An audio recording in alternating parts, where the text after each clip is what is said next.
happy today to be able to welcome Cees Nooteboom, who is, as far as I can talk about myself, one of the greatest writers of the 20th century. Since I have always been very interested by travel writing and the polyglot approach of Cees Nooteboom, I'm really proud that he accepted to come here. So we will hold this today in English, which is easier, I think, for everybody.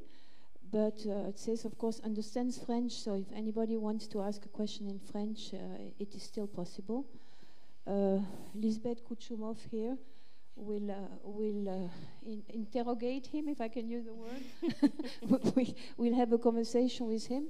And this is the last English language conversation in the conversation series we're having this year. The next one being Eleanor Catton on the 22nd of November, where we are hoping to see all of you again if you enjoy the quality of the conversations you will have today. Thank you. Thank you.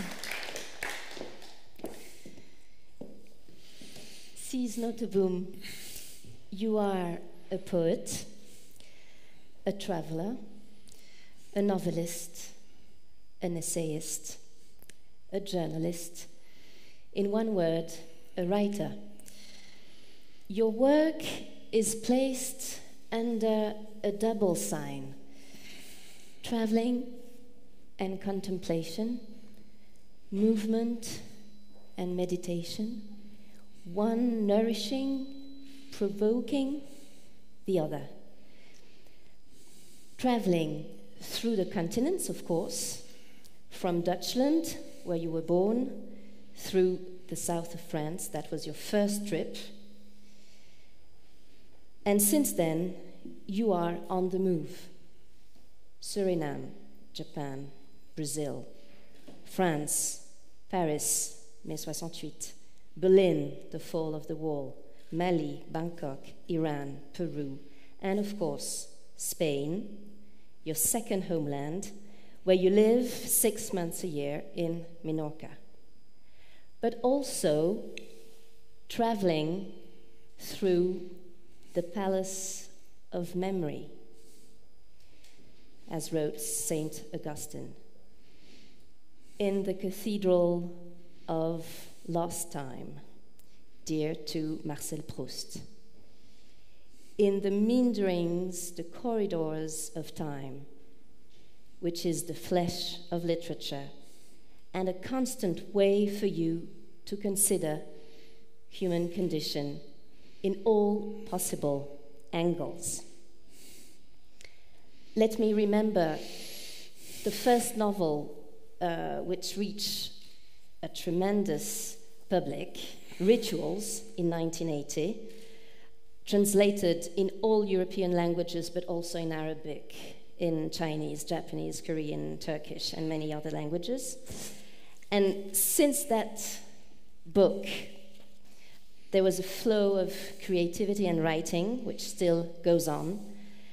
Few titles: Mokuzai, In the Dutch Mountains, The Following Story, All Souls Day, Nomad's Hotel. I know that the French title, is that right? Hôtel Nomade. Hôtel Nomade in French, and in English, Nomad's Hotel. Yes. The Foxes Come at Night, La Nuit Viennent les Renards, collection of short stories. And the last one, Letters to Poséidon, Lettres à Poséidon. So if you agree, we start with Lettres à Poséidon, and then we will wander through your other books and some episodes of your life. So, Letters to Poséidon is exactly what it says. It's a collection of letters to the god of the sea. And you give him news of the world. And let me not forget to say that there are pictures every letters, every small text is there is a picture to illustrate the story. So you start the book by saying that you never wrote to a god before. So first of all, why writing to a god, and why Poséidon? Yes, well, if you don't mind, I will say Poseidon, because yes, of course. This is how I see him. Mm-hmm. He is one of the gods in Homer, and when you're 15, 16 years old, in your gymnasium, as we call it, you're confronted with the Greek gods. So somewhere they're always there in my mind. Then you forget about them, and you lead your life, which you have just more or less summed up. Summing up in a few minutes 60 years is quite a feat. I always have a feeling that I should say what the criminels de guerre in Nuremberg all answered. They said, im Sinne der Anklage nicht schuldig, pas coupable dans le sens de l'accusation. Bien, parce que, because I will be mixed up between two languages here, both are foreign, because I'm told this was going to be in English, and of course I can do that, but the book you have there is French, and the book I have here is English and one in French, but we'll do it in English then. It will be fine. Yeah. You know, there is in the life of a writer always a very special moment, that is when he has finished the book. Mm-hmm. So I had been writing a book called Lost Paradise. Not Paradise, Lost Paradise. And then you have been living with people that you could say you have created, or somehow they have manifested themselves, and you spend about a few years with these people. And then somehow, you know, the book is finished, and they leave you. It's a strange period, because suddenly those people you have been thinking of and thinking with and arguing, you're there. It's a kind of mourning day, whatever you would call it. And in such a mood, I was in Munich, a few years ago. And there's a form of emptiness. You don't know exactly what you will do. You don't have a new idea.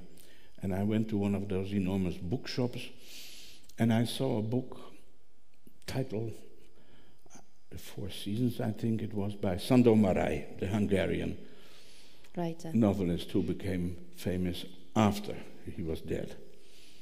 And that's quite an incredible thing by itself. Somebody writing all these novels and not being really recognized, and then you die, and somehow suddenly you become a world author. Anyway, I bought this book, and it was short, very interesting pieces. Not fiction, but things he saw, things he wanted to write about. And suddenly I thought, maybe, because long ago I had been working in the short form, maybe I should do this again. Because I'm traveling quite a lot all over the place, and I see things, so maybe. And then somehow I thought of Poseidon. Why not write to a god? And how does he see us, and how do we see him? Because the Greek gods, we mention them, we talk about them, they are references to us. They are enormous temples, empty, like the temple in Sicily, in Segesta. And you think they have disappeared. They've completely disappeared, they're out of our minds. And then I thought, I'll write him and ask him what he thinks about that. And I'll read that particular piece. This book consists of, in total, about 70 letters, 20 are directly to him, where I confront him directly and ask him things. And I must say, the piece that I'm now going to read, I read last year in the cathedral in Aachen, Aix-la-Chapelle, without thinking that the bishop of Aachen was sitting across from me, because I hadn't realized. And when I was reading, I saw him and I saw his cross, and I thought, oh, maybe he won't like this. But then it was too late, so I had to. So I said to Poséidon, you are a god, and I am a man. That is, however one looks at it, the state of affairs. But perhaps I might be permitted to ask you something I've always wanted to know. What is a human being to the gods? Do you despise us for being mortal? Or is the opposite the case? Are you jealous because we are allowed to die? Because your fate is, of course, immortality, even though we have no idea where you are now. No one talks about you anymore, and perhaps that hurts. It is as if you have simply vanished. And yet, if it is true that you are immortal, and I assume that it is, then you must always remain.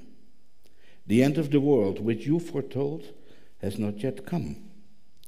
Have you gods stayed close to your empty temples? Did you become addicted to the sacrifices we made? Do you miss us? Do you long for us?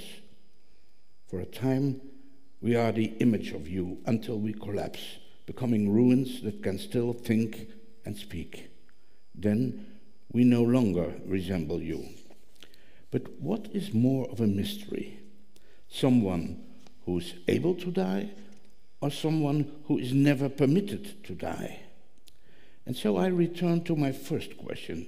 What do the gods actually think of us? Went down to the sea today in a gale. I live on an island in the Mediterranean. In a gale, sat on a rock for a long time, looking out at the waves, so grey and wild. No answer, of course not. You sometimes disguised yourselves as humans so that you could say something to us. At times I think you still do, that I've met one of you, but I will never know for sure. And then the piece I read in front of the bishop was this. In a relief that dates back to somewhere around the birth of Christ, who supplanted you, and whom we use to divide endless time in two. The 12 Olympian gods stand in a long line. They have their attributes with them, but their destination is unclear. Apollo, Artemis, Zeus, Athena. Then you. You are the first of the gods to look back, but Hera, behind you, still so young, has closed her eyes and is not returning your gaze. What were you looking at? Your left hand rests on your right side, while your right hand loosely holds your trident, that curious weapon by which we can always identify you. You used it for fishing. Every fish belonged to you. All of you are standing side on, Assyrian, Babylonian. That is how you appear, as if your bodies could not yet let go of the stone. That was a time that we could not yet let go of you. Why did I choose you? Because I spent part of the year beside your sea? Because before I head north again at the beginning of autumn, I always swim out from the rocks at the same place, even in rain or stormy weather. I do so in order to ask if I may return next year. And who should I ask but you? I had been looking for someone to write for a long time. But how does a man write letters to a god? It is very simple. We do not. And yet I'm doing it all the same, in a roundabout way. Leave what you write on the beach, on a rock by the sea, and hope that he will find it.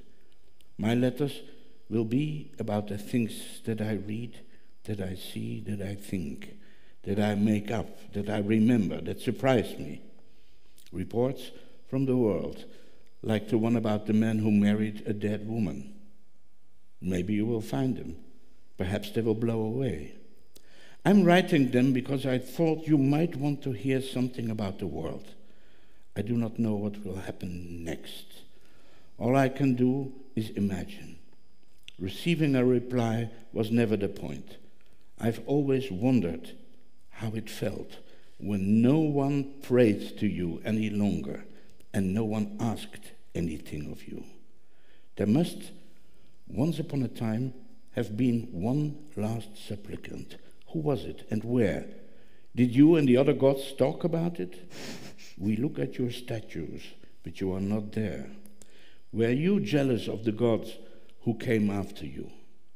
Are you laughing now that they too have been abandoned? And this was precisely the piece that with the bishop sitting there, you know, in Holland at least, churches are empty. So it is foreseeable that the same thing that happened to the Greek gods in another 100 or 200 years may happen to all these enormous cathedrals standing around in Europe, for example. If you come in Segesta in Sicily, that one, it's enormous.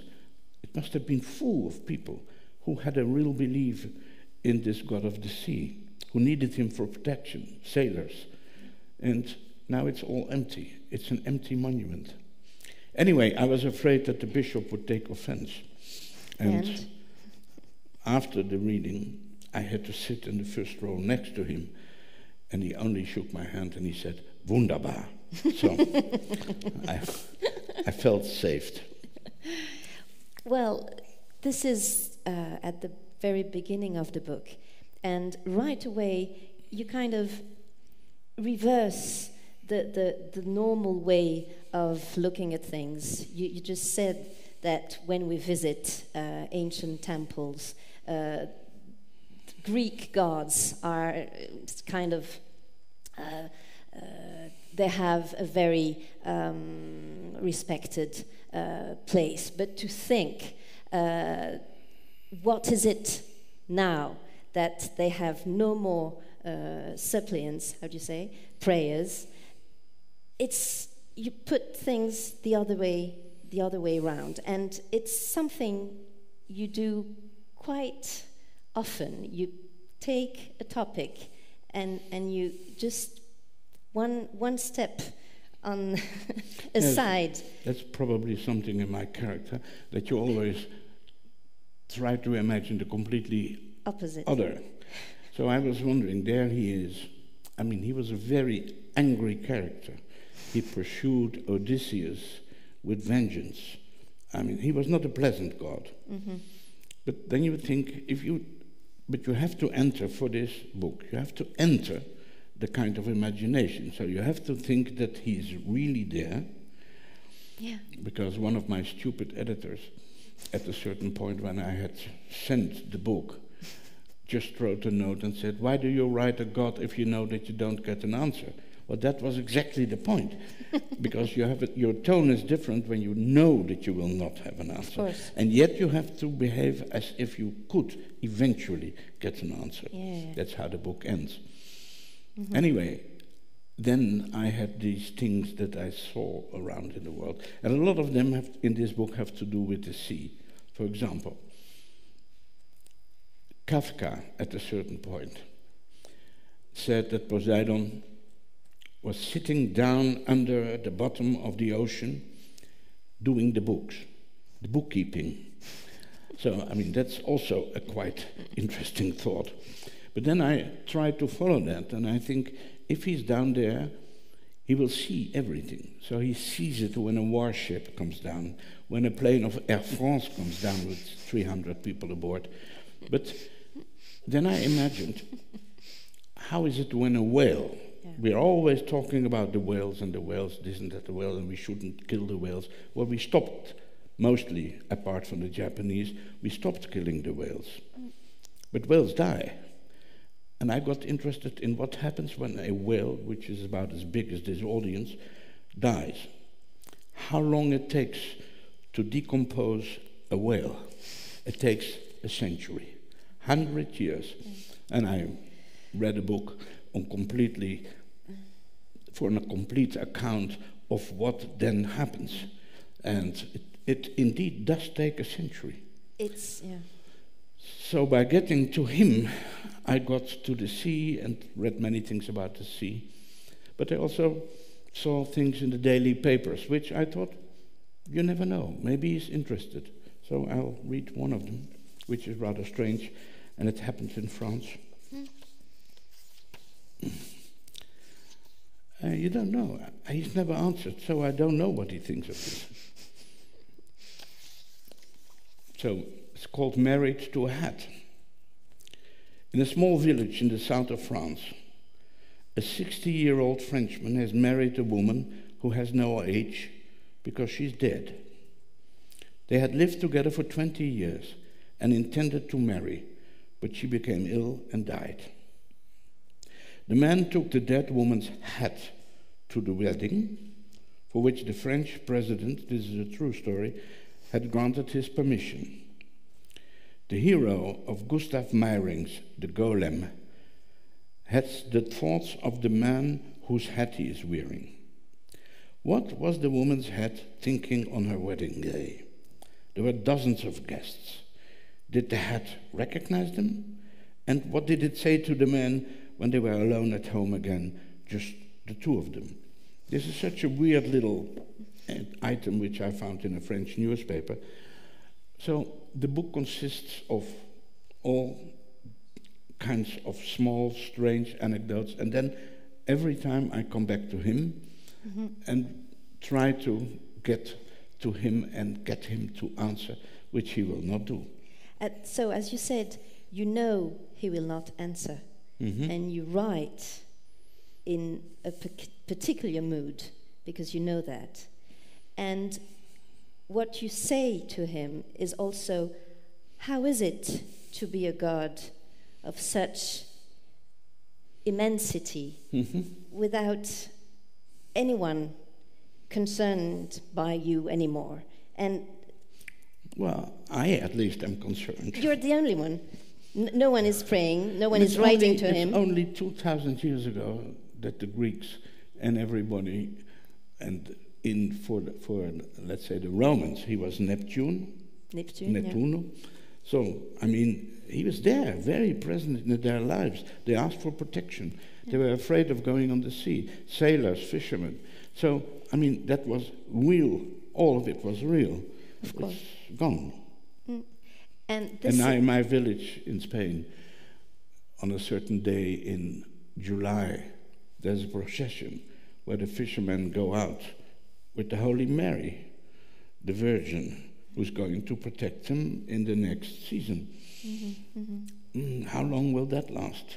Well, you just mentioned two themes that cross all your work. It's the passing of time, the collapsing of everything, and the importance of rituals. One of your major novel is Rituals. On the passing of time, on the little news you give to the god, there is also, and memories you tell him. There is this trip, the little scene of a trip to Peru. Ecuador.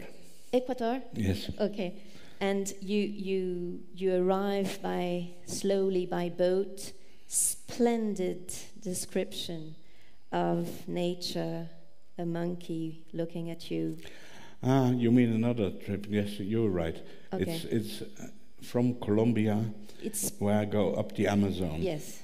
Yeah, but it's too long to read. No, I know, but splendid descriptions, and you arrive and meet people living there, the impact of tourism, And yes, this was a strange occasion. There's a little place on the Amazon River in Colombia, which is called Letizia. And from there you can go by boat on the Amazon, direction Peru. mm-hmm. And at a certain point, tourism has invaded everything. And you arrive on a very small island, which is in the middle of the river. And then there are about 12 women waiting for you. And each has an animal, an small alligator. It's very weird.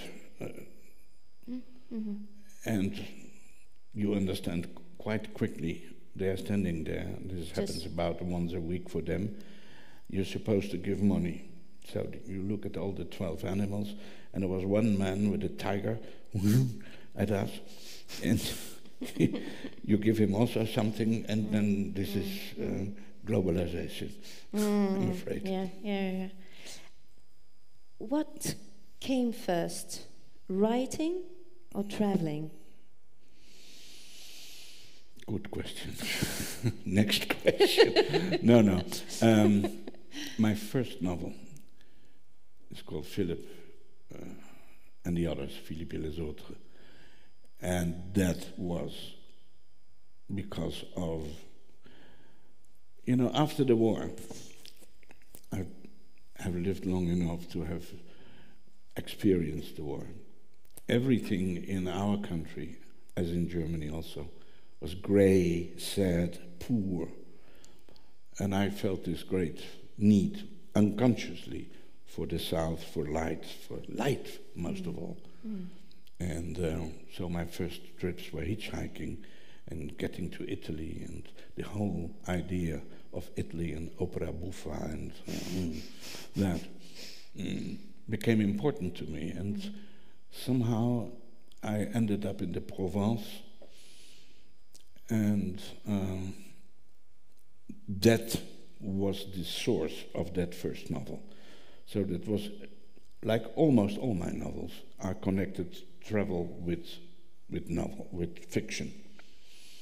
So All Souls is Berlin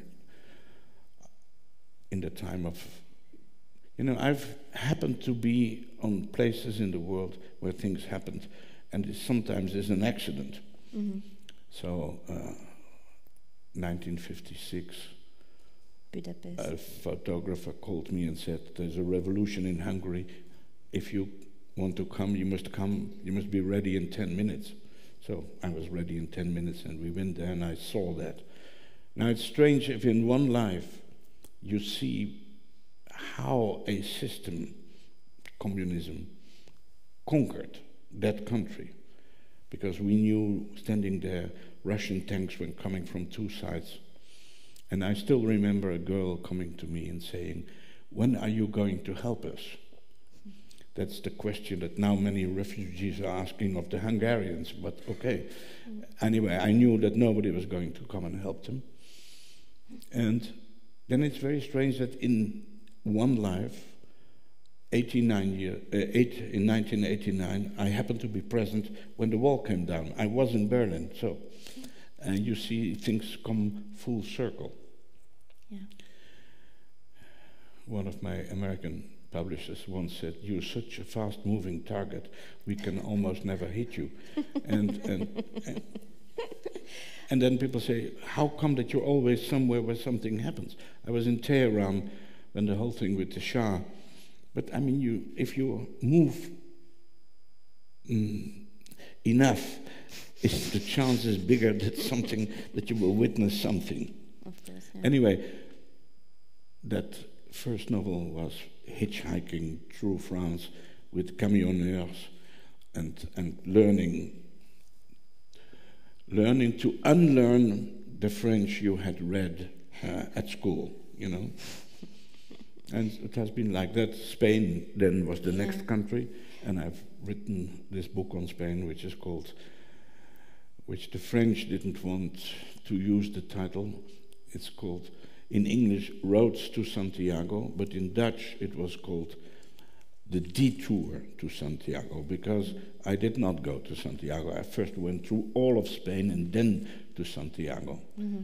But my French publisher said, that the French are very logical,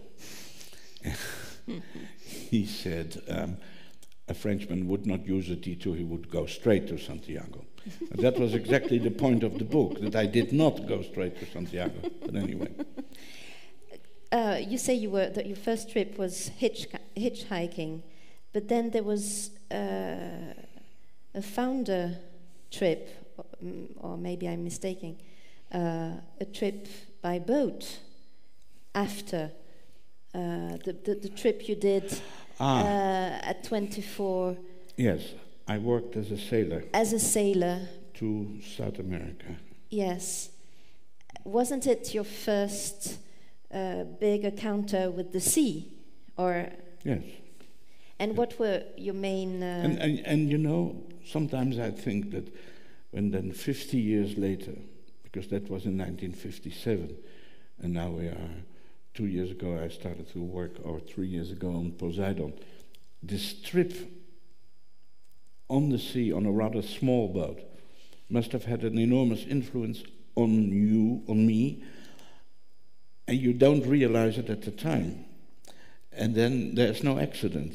Suddenly, when you're writing a book like Poséidon, and you read so much about the sea, you think, yeah, part of it is already 50 years old in your little mind. Because when you're talking about, you many times you come back to this impression, this feeling of the immensity of the sea and Poseidon, and maybe it was that trip, I imagine, the discover of nothing for days and days and days. It must have helped.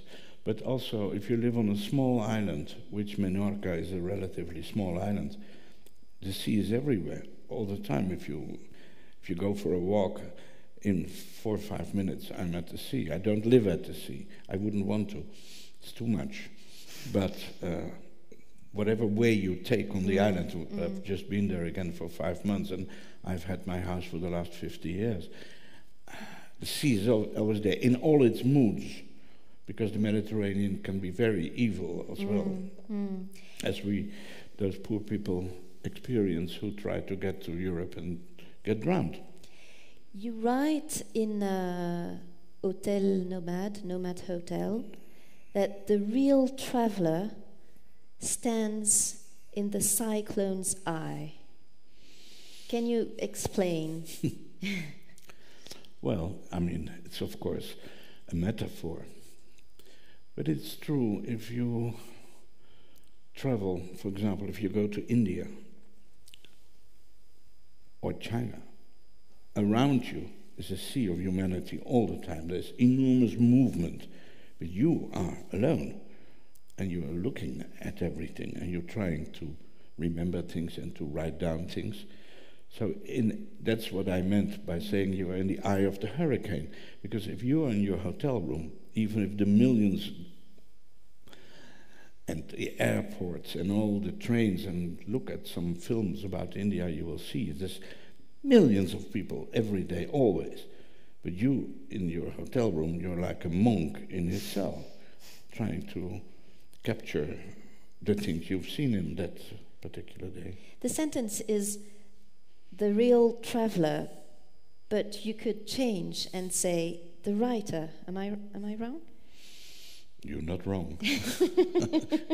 It's the same, right? Well, in my case, it's the same. Yeah.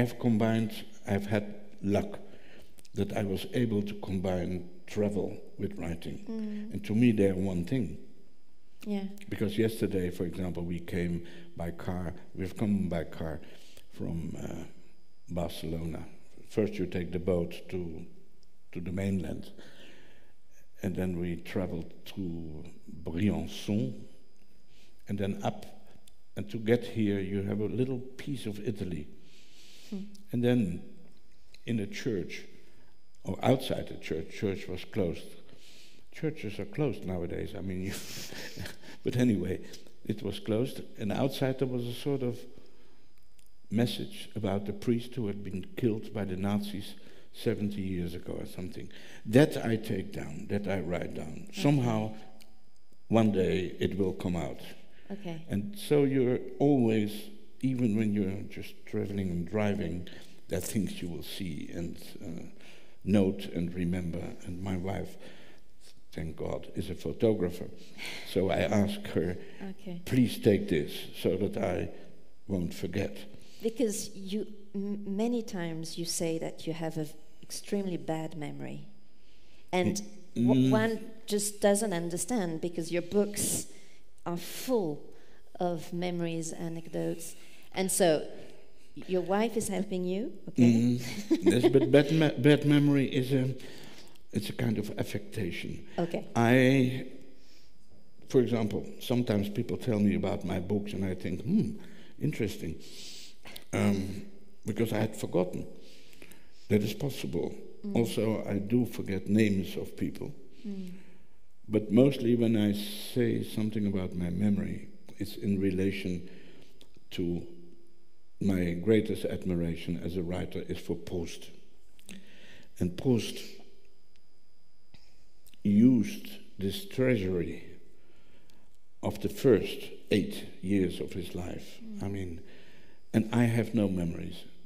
And that is no affectation. I do not have memories because at one point in the Netherlands, they were doing an exhibition of my life and work. Imagine, that's happening to you when you get much older. And then they go into details of your cadastre, I don't know how to say this. Cadastre. Yes, and the man came to me and said, did you know that your parents, between your birth and the beginning of the war, so between 1933 and 1940, moved house 8 times? So I went to my mother, who was then still alive, and I said, why did we move house 8 times? And she said, it's absolutely not true. Then I said, but I have here 8 addresses. Oh, yes, it's true. No answer. If you move house as a child 8 times before you were... So I don't remember anything. And I suppose that has maybe caused this movement all the time. But I don't remember a first school day, and I tried, I promise you, I tried. I don't remember other pupils. My memories start, I was in about 10 schools, I suppose, in my life, and kicked out of most. And I have not many memories. My memories start much later. But that's how I miss the treasures. My parents also divorced. My father died in the war. So you get it all. So you have presented to you, present of the world, chaos. And so I was in chaos, and I have not remembered chaos. I only remember it as chaos. Yeah, I see. So I found my way out of all that probably through my books. And we feel that you are very much at ease with Greek and Latin mythology, literature, etc. I was educated by Augustinian monks. I mean, they did kick me out, but they gave me a very good education.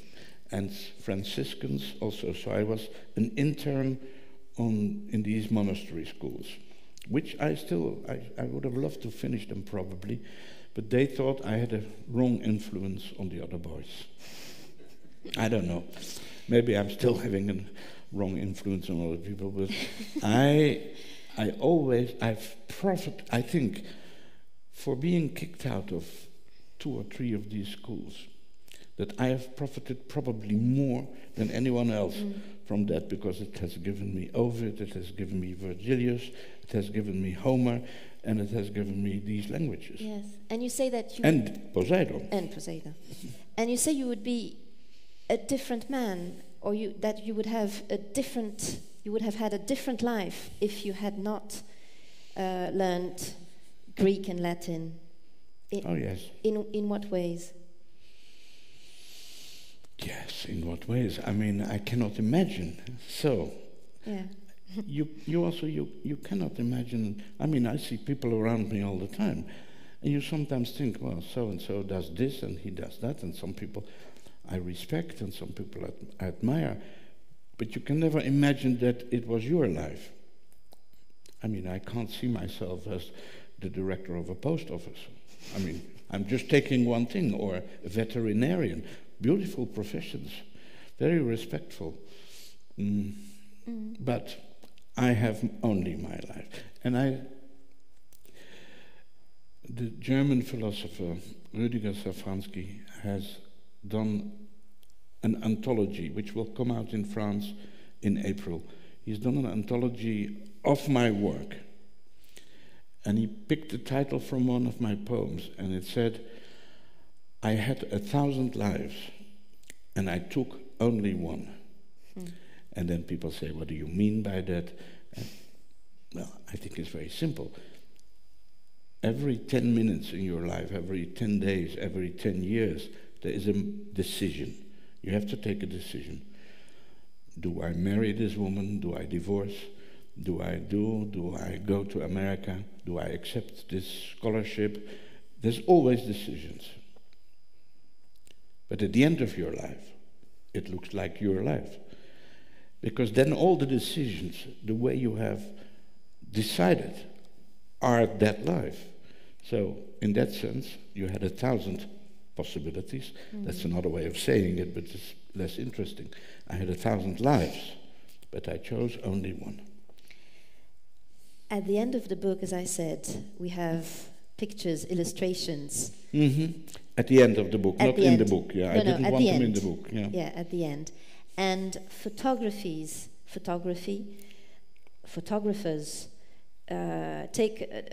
play an important role in many of your books. I think. And even before I married a photographer. Yes.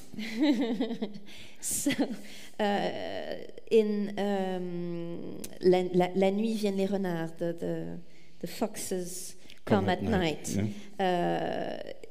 In every story, there is a photography or a photographer, something related to photography.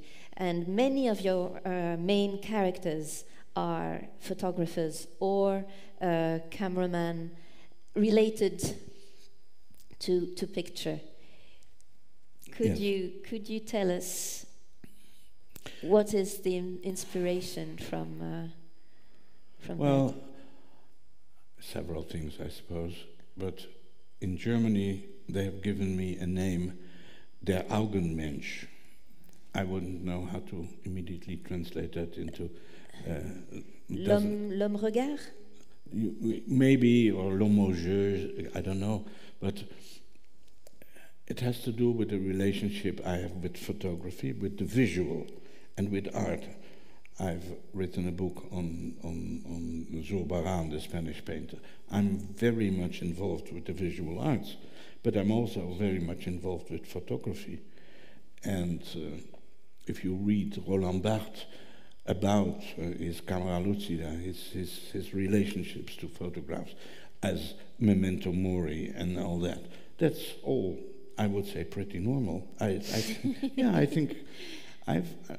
In Nomad's Hotel, maybe I hear my memory fails. I don't know in which book, but I've written a sort of essay on the photographs of unknown people by unknown people that you can find in markets or in antiquarians. Yeah. So there you see somebody looking at doubtless someone. You will never know who someone was, and you don't know who the someone you see looking is. Well, then you have already ready-made for you a subject for meditation on human existence and human destinies.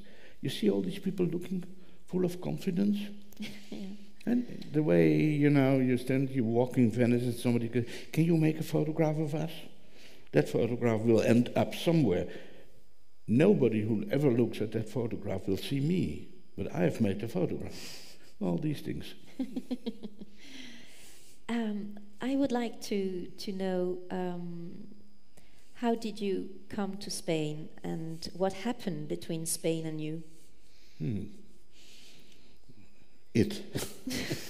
No, honestly, I'm not trying to get away with it. I had an intense recognition of what Spain was. You must imagine that when I traveled in Spain, I have now been coming to Spain for the last 60 years. 1954 was, I suppose, the first time. And just as I was telling to people that I had dinner with, recently I was in the Prado, and they wanted me to speak. It's a documentary they're making about Hieronymus Bosch. And I participated there, and they wanted me to be specific, and I said, I'm not an expert, I don't know enough, but there's something that intrigues me. I saw these paintings, Le Jardin des Délices, Jardín de las Delicias, by my compatriot. Bosch was a Dutchman, 500 years ago. I saw it when I was 21. And there is the mystery. There is this painting. Materially, it's the same object. Nothing has changed. But I see something else. I have changed. And then you come to the Greek, to Heraclite, who said, nobody descends twice in the same river. Now, the official explanation is because if you go in and you go out again, then the water flows. So if you go in again, it's not the same water. But I have a different explanation. It's not the same you. The person who stood before the Jardin des Délices, it has been seen by Philip II. It has been seen by people before fascism. It has been seen by people after fascism, before the French Revolution. So we change all the time. This object cannot change, but it's always a different painting. And this is what I meant. And Spain, for example, when I traveled in Spain in the beginning of the 50s, just after the, let's say 8 years after the war, 9 years after the war, still Franco time. The soldiers wore German helmets. To me, something, quite good. And Spain, it was like traveling, I suppose, in Italy in the time of Stendhal. There you could really travel, because so many things were completely new, and now Spain has now become modern, and so many things are the same in France as in Spain as in Germany. But then Spain was really a different country. And also, physically, the meseta, the heart of Spain. I'm not speaking about Catalonia or Galicia. I'm speaking about the mainland of Spain, from where they went on all the discoveries, the Cáceres, the Trujillo. Anyway, that made... And then people ask me, it's so barren, it is so dry, it's so awful. Why do you like it? And then, you say the obvious thing, because sometimes you want to not to have to answer all these difficult questions. Then I seem to have said, because I think at the inside I look just as that. Like, I had this instinctive recognition of what the Spanish landscape is. And I come from a country which is the country. But there is a form of similarity, because the Dutch landscape is flat, and the meseta also is flat. And as Ortega y Gasset has said, you can see somebody coming from 2 miles. And that has an impact on the character. We are not Austrians who can hide behind little things or go down or in Swiss, Italy. yeah. No, it's this. So, bam. And that is what I think why we were fantastic enemies to each other, the Spanish and the Dutch, because the Spanish were just as Catholic as the Dutch were then Protestants. And there's the same sort of geometrical openness. Yeah. So. Mm-hmm. We talk a lot about letters to Poséidon, but you are author of many novels with extremely powerful characters, and I was wondering, how do you meet your characters? How do they come to you? Well, I was just saying this about Holland being so flat, because one day there's something in Holland which we call the book week present. My answers are roundabout answers, you know. I'm not very direct, contrary of my countrymen. Le livre de the book l'année. week present is a book that's a commission, and it's in the what we call the book week. It's only in Holland. No other country has imitated it. Publishers would love to, but then the publishers fight.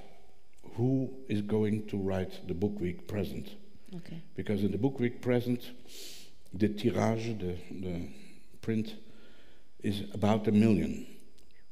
So you, as a writer, you know, 1 million people have to read what I write now? Very doubtful. But anyway, this is a tradition that's been on for 60 years. It works always. The publishers are sensible, so they do not fight about who is the author, because they know that in that week books are sold. Because the point is this: you go to a bookshop and you buy a book for about 10 euros, 12 euros, and you're given the present. If the bookseller doesn't have the present, you say, oh well, thank you for this book, but I go somewhere else, and you buy the book somewhere else. So they all have the book week present, so the author has an enormous burden on his poor little head. And so I was commissioned to write the book week present. Anyway, I didn't, at that point, it didn't work out, because a famous comedian was asked at the same time, and he did. But a year later, I was given it, and I wrote the following story. That's how the book is called. It's called The Following Story because the last line of the book is, and then I told her, and then I told you the following story. Because then you have to start the book. But you have already finished it. But I was thinking about Holland being so flat. And at one point, I was driving in Spain, and this character suddenly manifested itself to me. A Spaniard who knew Dutch. And I gave him a name, Tiburon, which means hay. Hey? Hi? No? Shark. Yeah. That's what happens requin. with all these languages, yes. Shark. Tiburon de Mendoza. Anyway, I invented that character there and then on that road while driving, and my wife was sitting next to me, and I said, write down everything I say, because the whole idea just came in 3 minutes. And I decided then, and this is the privilege of fiction, of fabulation, to give Holland mountains. So the book is called In the Dutch Mountains. And it has mountains because I made Holland, I took the south of Holland, which is a province that hangs out, and pushed it over the Alps, over Switzerland, to the Balkans, and ended up down there. And there, that was called South Holland. And this man tells that he still remembers, etc., etc. So that's how you get an idea, So eventually. So this character just comes. Yeah, he entered the car. Honestly, I have no other word for it. It sounds mysterious, but I still remember, and I have a witness. I have no idea for. Are we still in time? Because we can go on for a long period of time. We talked about Spain. We're finishing and we're opening to the Public. To the public. Yes. At one point in the book, in the letters to Poséidon, you say you are in Minorca, in your garden, Mm-hmm. and you say, "Here I am, between the two, north and south, in the middle of the contradiction of my life." I know which piece you mean. I'll read it. Okay. I think you mean, because you're torn in my life. You're torn between movement and silence and staying put. I've now been 5 months practically on one place, in one garden, reading and working. And then again it will be Colombia and whatever is coming next. But let me hear, this is a very simple thing. So now I'm in my garden in Spain. And the piece is called Bayreuth. It happens every summer, as surely as Wimbledon and the Tour de France. German sounds come wafting into my Mediterranean garden. They are still unsure, not knowing if they are welcome. Brass instruments, loud high-pitched voices, timpani. They seem to be exploring the surroundings. I can feel that everything in my garden is on the alert, is resisting. The palms, the hibiscus, the cacti, the papyrus, plants that would perish in the cold mists of the north. But this music knows no mercy and revels in its power. I hear those sustained Germanic notes, the military sound of the choir, the bite of that other language, the hunting blasts of the horns, the swelling of a large orchestra, the betrayal of Tristan, who will deliver Isolde to his king, her fury, the cries of grief disguised as song, that tear past the pale lilac of the plumbago and raced through the bougainvillea like a sudden storm, leaving splashes of purple on the ground. I sit in the midst of it all, homeless, uprooted, a northern gardener beneath the oleasters, captive within the contradiction of my life. I think that's what you meant. That's what I meant. Yes, I love my own country, and I love Spain and the Mediterranean, and there's always the moment that you have to move into the other world, and it's always painful, at least to me. It's like to tear away from one part of your character and try to reconcile it with the world you know, probably better, but is less attractive. Cees Nooteboom, thank you very much for this discussion.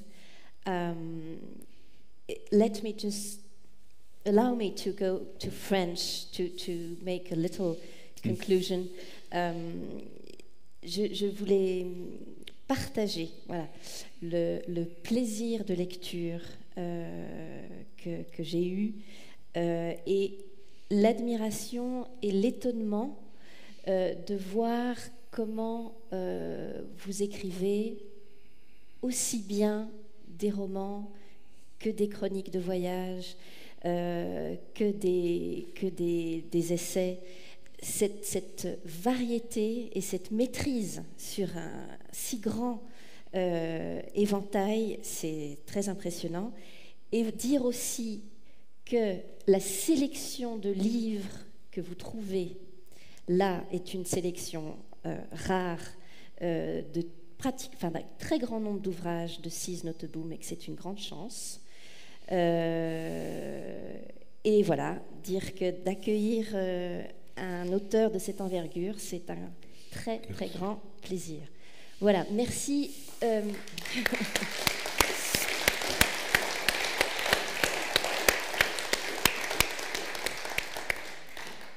merci à vous.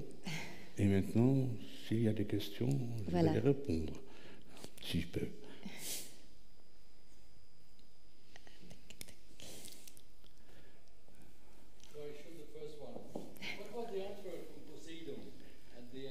At the end, the very last line is that I hope he will answer, and that I have left a letter for him, the last one, and then the last line of the book is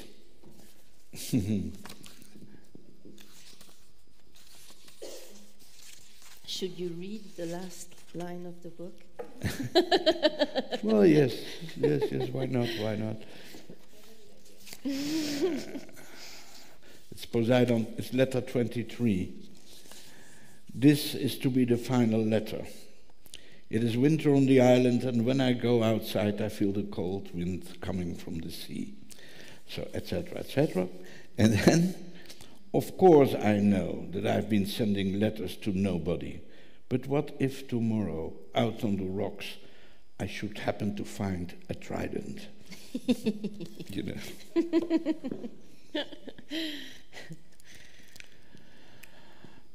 Alors, je suis ouvert à des questions, mais quand il n'y a rien, c'est comme l'église. Moi, j'ai une petite question. Ou si vous n'êtes pas trop fatigué, ça va? Je peux? Oui, oui, bien sûr. Non, c'est sur Marcel Proust. Ah. C'est quand est-ce que vous l'avez découvert? Tard. On en entend parler tout le temps, par tout le monde. Et j'ai voulu le lire en français. Et je l'ai fait quand j'avais 42 ans. Et je me rappelle une conversation avec mon éditeur français, Hubert Nissen, qui m'a dit « Mais comment, pourquoi tu as lu Proust en français ?» Je dis « Mais ça me paraît normal, non? Il a écrit en français. »« Oui, mais c'est démodé. Pourquoi tu ne lis pas en anglais? C'est beaucoup plus simple. Il n'y a pas les subjonctifs exagérés, il n'y a pas... » Et là, il y a une sorte de phénomène intéressant, que Proust a été traduit dans le dernier siècle 3 fois en anglais. Alors, les Anglais ont toujours eu droit à un nouveau Proust, tandis que les Français restent avec leur Proust à eux.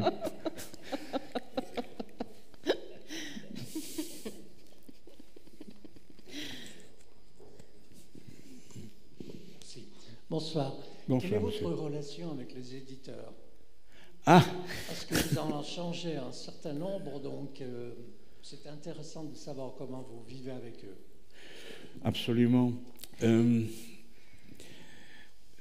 Mais ça dit peut-être mieux sur mon mauvais caractère que dans mon pays, j'ai eu au moins 4 différents éditeurs, tandis qu'en Allemagne, par exemple, je suis resté seul, toujours fidèle à un qui était, à mon avis, l'éditeur. C'était Siegfried Unselt de chez Surkamp, qui était pour moi ce que doit être un éditeur. C'est-à-dire? Parce que pour lui, les écrivains étaient le plus important. Et il a toujours dit dans la maison à tout le monde là qui travaillait pour lui, nous ne sommes rien si eux n'existent pas. Eh bien, mais malheureusement, c'est pas... Je me rappelle aussi, j'avais 2 livres. Un livre en Islande. Islande a une population de 300 000 personnes. Et ils avaient vendu, je crois, 1200 livres. Eh bien, c'est un c'est quand best-seller. même...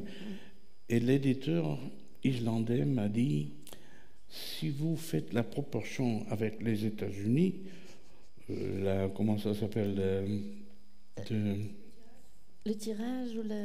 Oui, ça bien sûr, mais il y a un mot pour cela. la proportion, etc. En tout cas, le rapport, vous auriez vendu 1 200 000. Et j'ai pas pu éviter de le dire à mon éditeur américain, il n'était pas du tout amusé. Parce que c'est drôle quand même, dans un pays où on lit vraiment, on peut vendre plus de 1000 livres, tandis qu'un pays de 300 millions de people, on est déjà heureux si on vend 5000.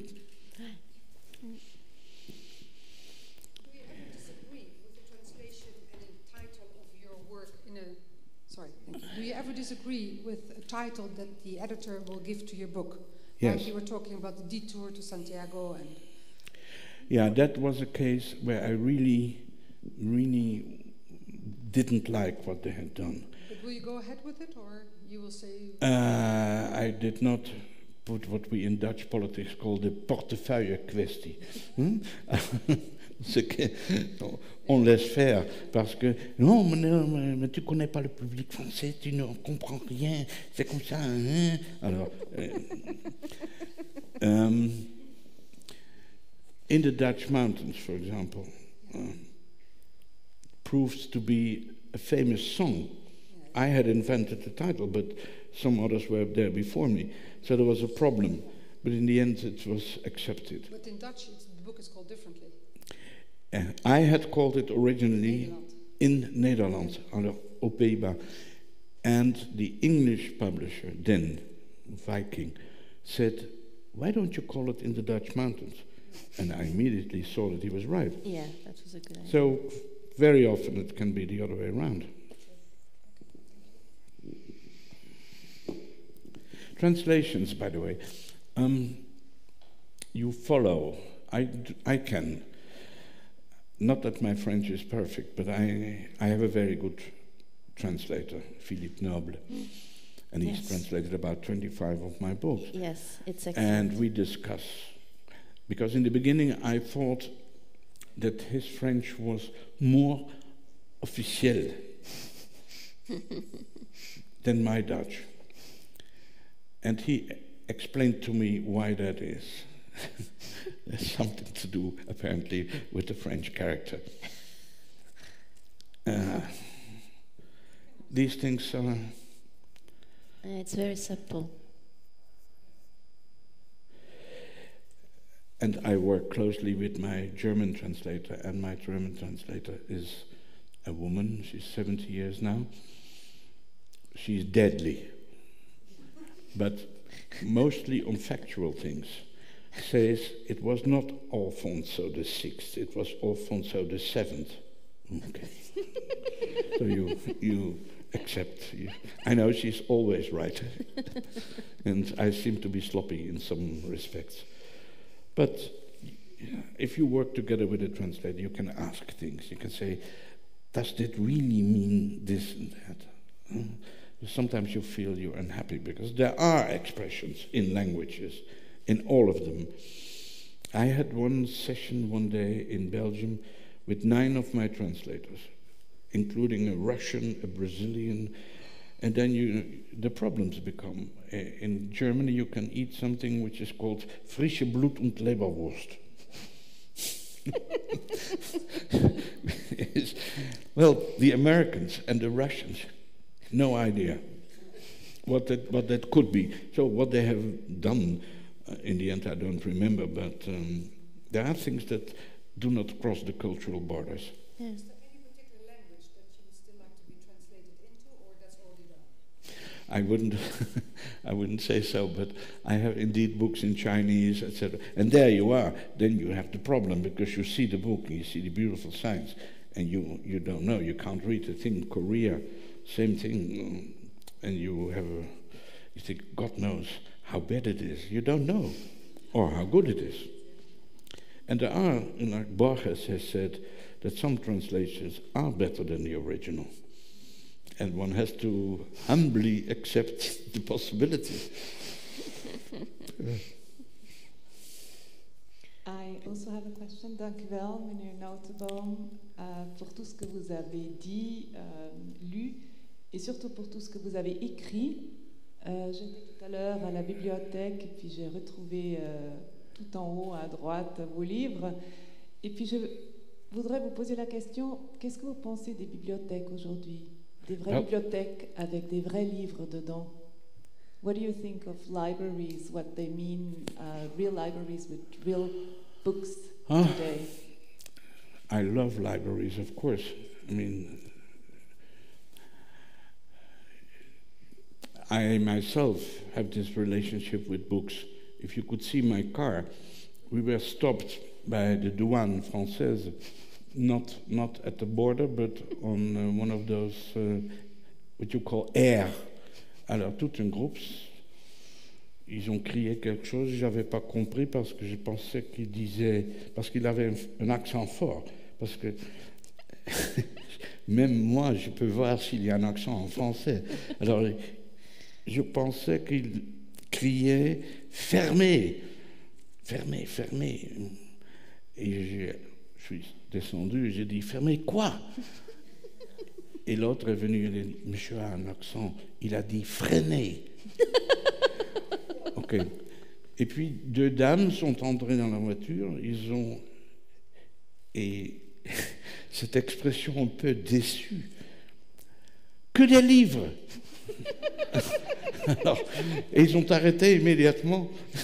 C'était ça, que des livres.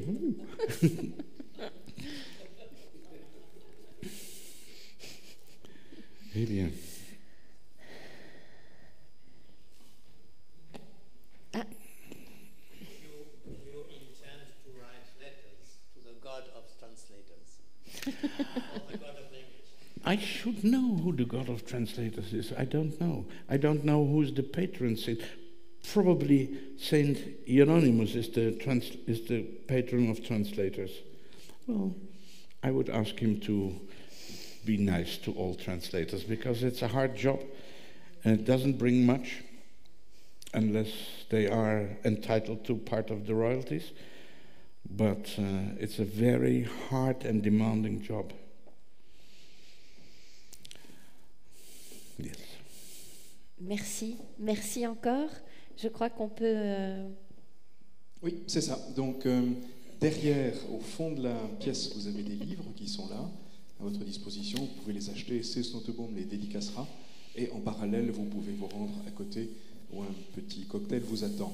Je voulais juste demander à la personne qui a une voiture grise immatriculée dans le canton de Vaud 30 209 s'il aurait l'amabilité de la déplacer parce qu'en fait, elle gêne un de nos voisins. Merci beaucoup. Bonne fin d'après-midi. Merci. Thank you very much.